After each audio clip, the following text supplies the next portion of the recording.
Tiga prinsip mendasar dalam proses penemuan obat baru berbantuan komputer yaitu yang pertama, proses penemuan obat sangat kompleks dan memerlukan banyak tahapan serta waktu yang lama. Desain obat dengan pendekatan struktur menggunakan metode komputasi dapat meningkatkan kecepatan dalam proses penemuan obat.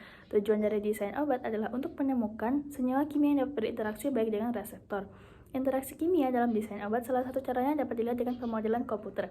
Komputer dapat dengan cepat menghasilkan prediksi ikatan dan menghasilkan kandidat obat terbaik yang potensial. Komputer dapat fokus melakukan sintesis hanya untuk senyawa yang berpotensi sebagai kandidat obat. Yang kedua itu ada Computer Aided Drug Design atau CADD.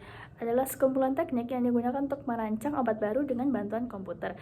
CADD dimanfaatkan untuk memilih senyawa penuntun atau lead compound, optimasi aktivitas dan profil ADMET, dan meningkatkan keamanan obat.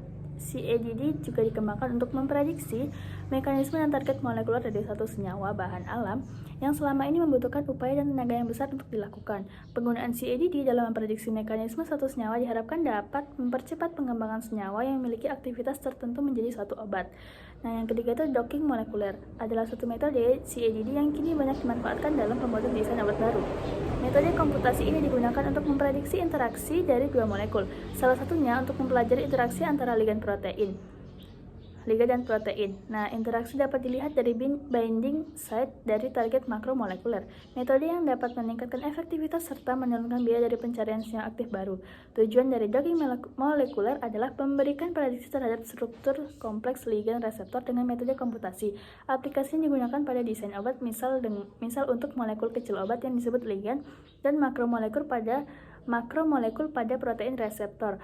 Gaya yang digunakan untuk menghitung keseluruhan program docking yaitu gaya mekanika molekuler. Nah, proses docking terdiri dari dua tahap yang saling berhubungan yaitu docking algorithm atau docking post dan scoring function. Algoritma docking berfungsi untuk mengeksplorasi konformasi ruang dan ligand atau target protein. Fungsinya adalah untuk mendapatkan konformasi paling stabil dari kompleks ligan protein yang terbentuk dari pencari konformasi atau orientasi ligan terhadap daerah tambatan reseptor. Ikatan molekuler akan terbentuk dari gugus fungsional ligan yang berinteraksi dengan residu-residu asam amino protein reseptor. Nah, scoring function berfungsi untuk mengevaluasi konformasi dengan menghitungkan kekuatan afinitas antara ligan dengan protein dan kemudian mengarahkan eksplorasi konformasi ligan kepada pose yang memiliki afinitas lebih kuat.